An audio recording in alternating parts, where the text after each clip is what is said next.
1998. Two graduate students walk into Yahoo's headquarters carrying a search engine. They offer to sell it. The entire algorithm, the entire technology, the foundation of what it'll become the most valuable company in the history of the internet. Their asking price is $1 million. Yahoo says no. That search engine is Google. And the answer Yahoo gives in a single afternoon will cost them $120 billion.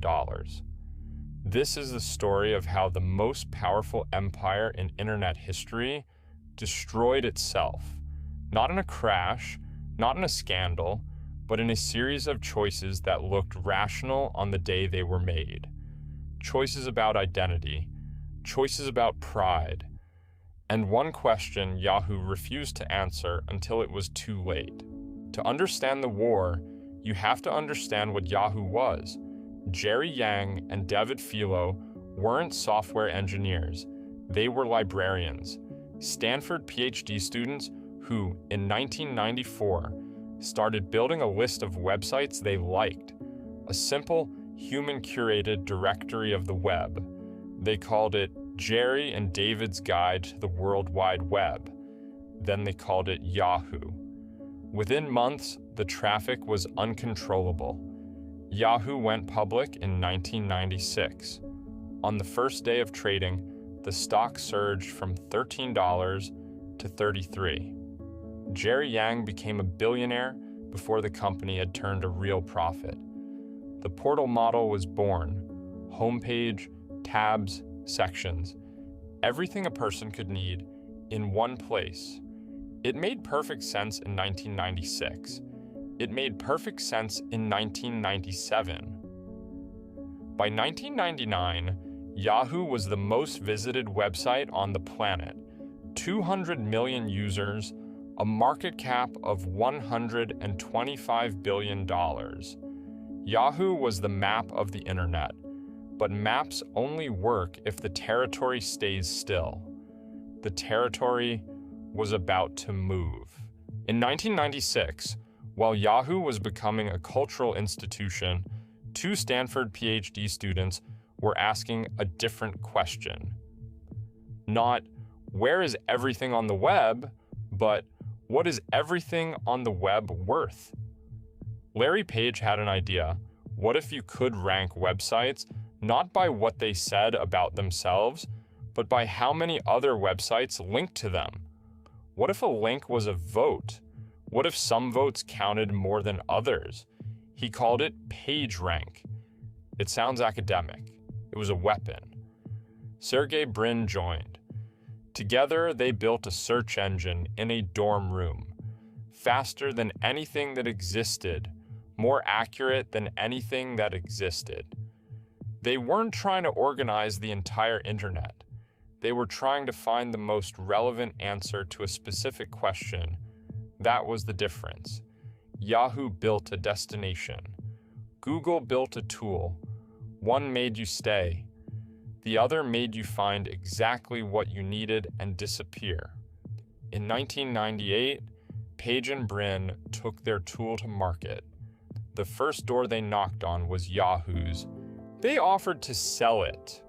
$1 million, that was the price. The entire algorithm, the entire technology, the foundation of what would become the most valuable company in the world. $1 million. Yahoo passed. Not because they couldn't afford it, not because the technology didn't work, not because the founders were unknown. They passed because search didn't fit the plan. Yahoo's business model was built on keeping users on the page. More time on page meant more ad impressions. More ad impressions meant more revenue. A better search engine meant users found what they needed faster, and then left. The logic was airtight. The logic was wrong. The executives who reviewed the pitch reportedly found it impressive but irrelevant. In every version of this story, Yahoo says no. And in every version, two graduate students walk back to their dormitory, open their laptops, and keep building, they would be back. And the next time Google sat across the negotiating table from Yahoo, the price tag would have 3 more zeros, and that wouldn't even be the worst miss Yahoo made. Between 1998 and 2000, Google didn't just grow, it compounded. The algorithm fed on the web. Every new page indexed made the next search more accurate. Every new user generated more data. More data made the results better. Better results brought more users. It was a loop. It was not a website, it was a machine.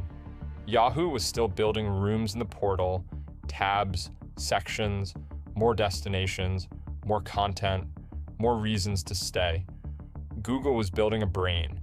And then in 2000, Google launched AdWords.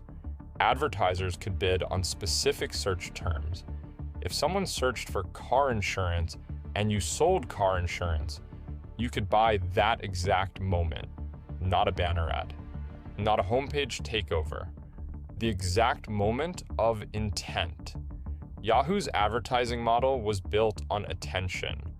Google's was built on intent. There's a difference between someone who might be interested in your product and someone actively searching for it. That difference is worth hundreds of billions of dollars. Yahoo didn't see it yet. They were about to. 2002, Yahoo finally sees the threat. The dot-com bubble has burst. Half the internet economy is on the floor, but Google kept growing through the crash. While every other company was bleeding, Google was compounding. Yahoo's new CEO is Terry Semel, Hollywood veteran, sharp, strategic. He sees Google clearly. He makes an offer, $3 billion. Google's founders entertain it. The price climbs. Some accounts put Google's counter at $5 billion. Semel pulls back. The deal dies. The exact reasons are disputed. Some say the price was too high. Some say Google's founders didn't want to sell. Some say Yahoo's board lost conviction at the finish line. Here's what isn't disputed. In 2002, Yahoo had $3 billion. In 2003, Google launched AdSense. In 2004, Google went public at a valuation of $23 billion. In 2006, Google's market cap crossed $100 billion. Every year Yahoo waited, the number got bigger, and the worst decision Yahoo would ever make was still 6 years away. Here's the part of the story most people miss. Yahoo's real problem wasn't Google, it was the mirror. From 2000 onward, Yahoo could not decide what it was. Was it a media company, a technology company, a portal, a search engine, a social network? The answer was always yes. All of it. Everything. A destination for the entire internet. But that answer is not a strategy. That answer is a symptom. Every time Yahoo faced a hard choice, cut a product, commit to a lane, define an identity, they added another tab instead. They acquired music, photos, social bookmarking, Flickr, Delicio.os, Broadcast.com. Each acquisition made sense in isolation. Together, they made nothing coherent. Google knew exactly what it was: the answer engine. Everything else at Google, Gmail, Maps, YouTube, was a distribution system engineered to bring people back to search. At Yahoo, everything was a destination competing against everything else.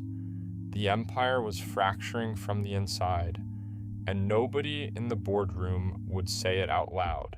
By 2005, the numbers are brutal.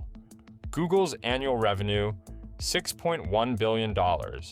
Yahoo's annual revenue, $5.3 billion.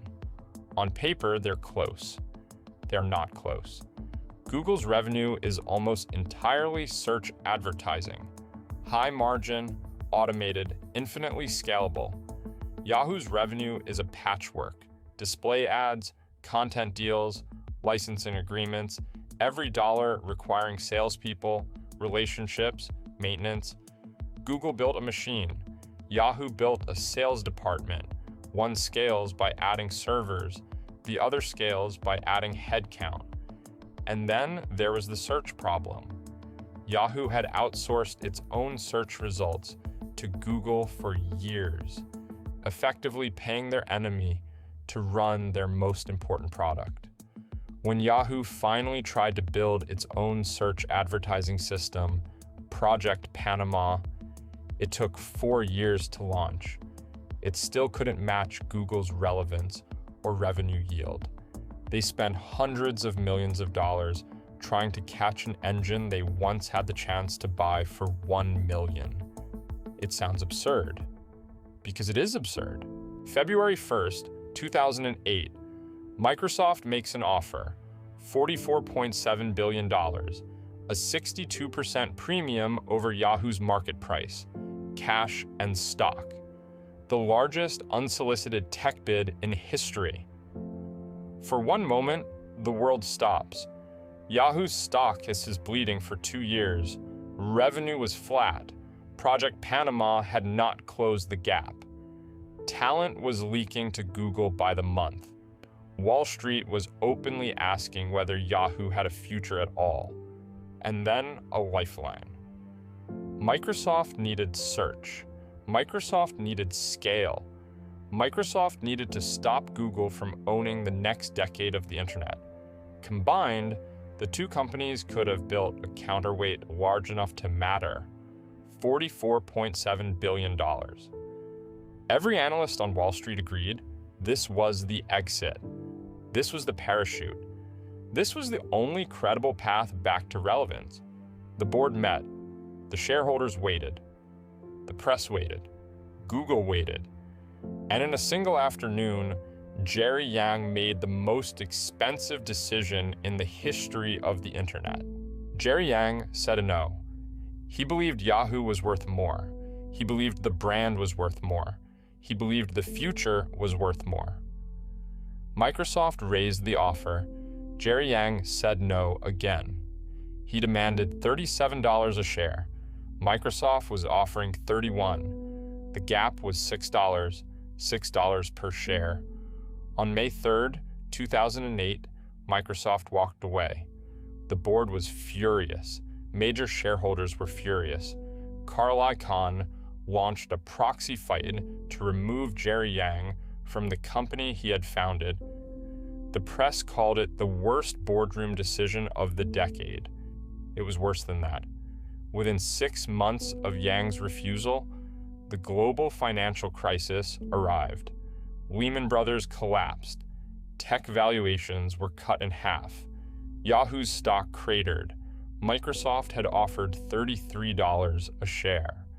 By the end of 2008, Yahoo was trading at $11. The deal was not just dead. The price was now unreachable. Microsoft could have bought Yahoo for less than a third of what they had offered. They no longer wanted to.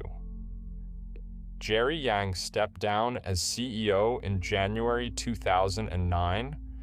The kill shot was self-inflicted. Look at the numbers.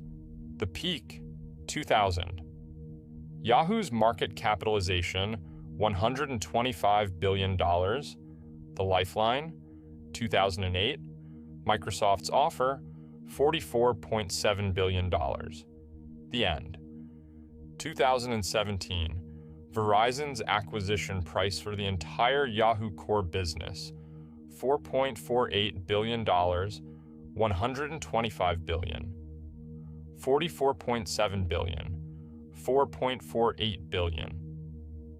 From peak to sale, Yahoo lost 96% of its value. 96%. The directory was archived. Yahoo Mail was folded into Verizon's media division. The portal that had once been the front door of the internet was repackaged under a holding company called Oath, then quietly renamed again. Meanwhile, in 2017, The year Yahoo was sold for parts, Google's parent company, Alphabet, was worth over $650 billion. By 2020, more than $1 trillion.